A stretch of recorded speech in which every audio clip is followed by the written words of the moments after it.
आपको भी लगता है कि एक कामयाब पुरुष के पीछे सिर्फ एक स्त्री का हाथ होता है? क्या आपको लगता है कि बिना एक स्त्री के एक पुरुष की गाड़ी चल ही नहीं सकती? यदि ऐसा है तो मेरे साथ 2 से 3 मिनट बने रहिए, हम इसी पर बात करेंगे। नमस्कार दोस्तों, मैं हूं अमित तिवारी और मैं आपका ढेर सारा स्वागत करता हूं। स्त्री क्या होती है, कैसे डिफाइन करेंगे आप इस जगत में, इस कलयुग में? अगर आपसे कोई पूछे कि वुमेन की परिभाषा कैसे कहेंगे आप? मेरे हिसाब से स्त्री ईश्वर द्वारा रचित एक ऐसी संरचना है जो पुरुष के साथ पग पग रखते हुए कामयाबी के सफ़र की ओर ले जाती है। देखिए, एक बड़ी खूबसूरत सी बात कही गई है जो कि मैं आज के इस मुद्दे के रूप में आपके सामने प्रस्तुत करने की कोशिश करूंगा। गोस्वामी तुलसीदास के नाम के पहले ये जो गोस्वामी लगा हुआ है, ये जो तुलसीदास की एक छवि बनी हुई है, ये कैसे बनी? आपको अच्छी तरह पता होना चाहिए कि घरों में अक्सर ये कहा जाता है कि जो घर की लक्ष्मी की इज्जत नहीं करता, उसके घर में धन की लक्ष्मी नहीं आती। मानिए, अगर आपको लक्ष्मी जी को खुश करना है तो आपको घर की लक्ष्मी यानी आपकी पत्नी, आपकी महिला मित्र, जो कुछ भी हो, जिस स्टेज में आप हों, उनको आपको खुश करना ज़रूरी है। अब चलिए बात करते हैं रत्नावली जी पर, जो कि गोस्वामी तुलसीदास जी की वाइफ हैं, पत्नी थी इनफैक्ट। तो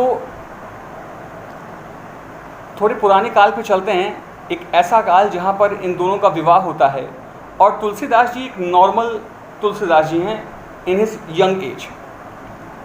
एक कहावत कही जाती है कि जब रत्नावली जी अपने मायके चली गई तो तुलसीदास जी उनके पीछे पीछे पीछे पीछे अपने ससुराल पहुंच गए बिना उनको बताए।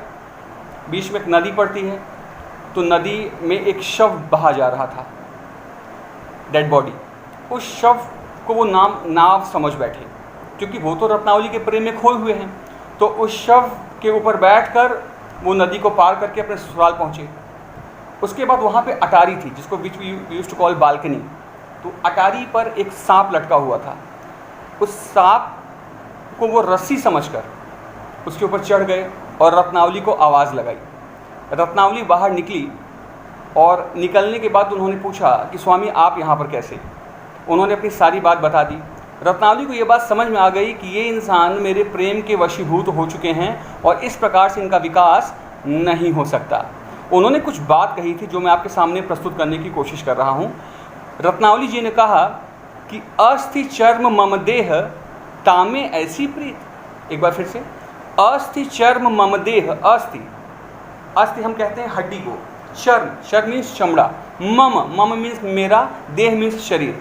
तो अस्थि चर्म मम देह, हड्डी मांस की इस बनी शरीर से आपको इतना लगाव जो होत श्री राम मह, यही लगाव अगर आप प्रभु श्री राम ईश्वर से कर लिए होते, यदि अपने हृदय में ईश्वर को इंस्टॉल कर लिए होते, उनके मेमोरीज को आप इंस्टॉल कर लिए होते, तो होत न तव भवभीर। तो इस भव सागर रूपी संसार से मुक्ति प्राप्त करने के लिए आपको कठिन परिश्रम न करना पड़ता।